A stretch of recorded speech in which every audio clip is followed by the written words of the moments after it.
Bihar NDA में खींचतान अब इतनी ज्यादा बढ़ चुकी है कि खुद पीएम मोदी को कमान अपने हाथ में लेनी पड़ गई है।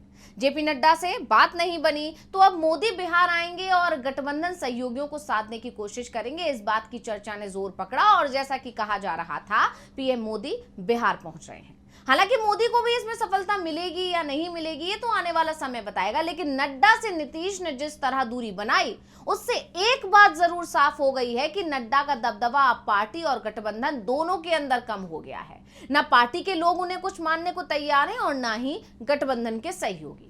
यही वजह है कि नड्डा से नीतीश ने मिलने को मना कर दिया। नीतीश समझ चुके हैं कि नड्डा की बात का कोई वजन नहीं है, यानी नड्डा से जो भी कहा जाएगा नड्डा सिर्फ उसे एक संदेश की तरह वहां पहुंचा देंगे, लेकिन उस पर किसी तरह का कोई विचार नहीं किया जाएगा।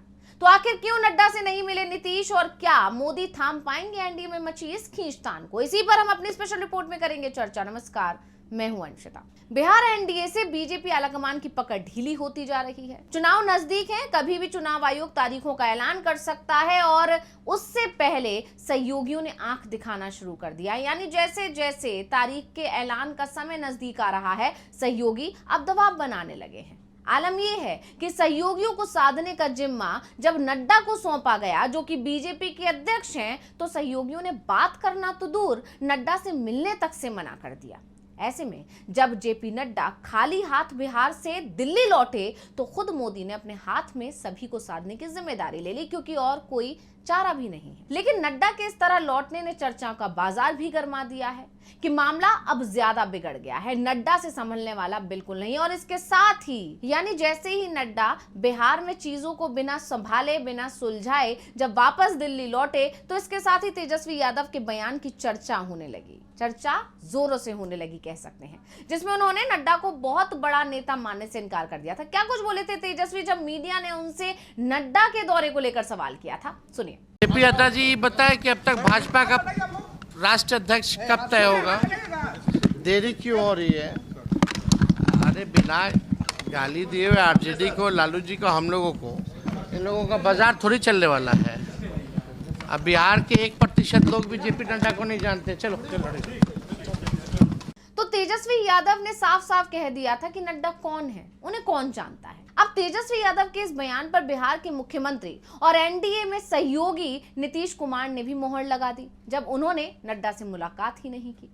दरअसल बीजेपी के अध्यक्ष जेपी नड्डा राजधानी पटना पहुंचे थे और वहां पर उन्होंने बीजेपी कोर ग्रुप की एक बैठक की अध्यक्षता की थी, जिसमें बीजेपी की क्या रणनीति रहेगी, किस तरह से चुनावी मैदान में उतरेगी बीजेपी, कैसे सहयोगियों को साथ कर चलना है, इन सारे मुद्दों पर बातचीत हुई। यानी जेपी नड्डा की बीजेपी के नेताओं से मुलाकात एक औपचारिक मुलाकात थी, लेकिन सभी की निगाहें टिकी हुई थी जेपी नड्डा की और नीतीश कुमार की मुलाकात पर, क्योंकि इस बैठक के ठीक बाद जेपी नड्डा की मुलाकात गठबंधन के सहयोगी जेडीयू के नेता और सीएम नीतीश कुमार से भी होनी थी, लेकिन फिर वो नीतीश से बिना मिले ही दिल्ली लौट गए। बिल्कुल उसी तरह जैसे इससे पहले भी नीतीश कुमार ने कई बार बीजेपी नेताओं से मिलने से इनकार कर दिया था, ठीक उसी तरह इस बार भी उन्होंने मिलने से इनकार कर दिया। इसी के चलते जेपी नड्डा दिल्ली लौटे और अब सियासी सवाल खड़े हो गए, क्योंकि एक तरफ जहां इंडिया गठबंधन में सब कुछ ठीक चल रहा है तो दूसरी तरफ एनडीए में खींचतान अब लगातार बढ़ती दिखाई दे रही है। और इस बात के संकेत वैसे तो तभी मिल गए थे जब नीतीश कुमार ने डिप्टी सीएम सम्राट चौधरी के सामने अपने पहले उम्मीदवार के नाम का ऐलान कर दिया था और बता दिया था कि सीट जेडीयू को चाहिए। आपको याद होगा नीतीश का भी हाल ही में एक वीडियो बहुत तेजी से वायरल हुआ था, जिसमें उन्होंने बक्सर की राजपुर सुरक्षित सीट से पूर्व मंत्री संतोष निराला के नाम का ऐलान कर दिया था। क्या बोले थे नीतीश, सुनिए। कि करने वाले हम ही लोग हैं, आपस में मिल करके जो काम कर रहे हैं, तो अब चुनाव कुछ ही दिन में होने वाला है, तो ध्यान दीजिएगा। ये वो जो थे मंत्री अरे कैसे आप जिताइएगा नहीं, फिर जिताइएगा ना। सब काम करने वाले हैं, यही कहेंगे आपके बीच में आए हैं, सब लोगों को जिताइएगा। और यहाँ पर तो नीतीश के इस ऐलान ने बीजेपी आलाकमान को बेचैन कर दिया और इसके बाद नड्डा को तुरंत जिम्मेदारी सौंपी गई, उन्हें पटना भेजा गया और नीतीश से बात करने को कहा गया। बीजेपी आलाकमान को ये उम्मीद थी कि नड्डा बिहार जाएंगे, नीतीश कुमार से मुलाकात करेंगे और जो खींचतान जेडीयू और बीजेपी के बीच पनप रही है उसे सुलझा लेंगे। लेकिन ऐसा नहीं हो सका। बीजेपी अध्यक्ष पटना पहुंचे जरूर, मुख्यमंत्री नीतीश कुमार से मुलाकात की बात भी हुई, लेकिन ये मुलाकात हो नहीं पाई।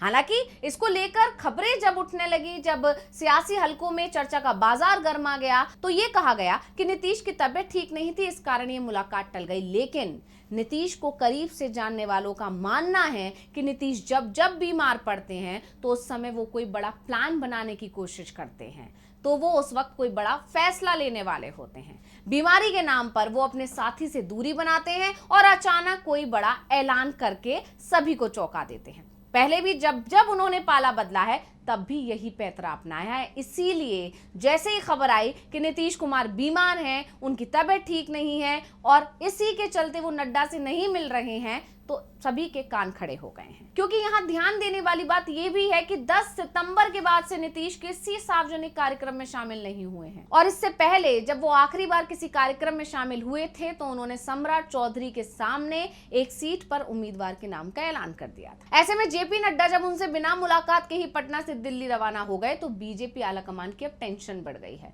क्योंकि जेपी नड्डा और नीतीश कुमार की जो ये मुलाकात है वो काफी अहम मानी जा रही थी।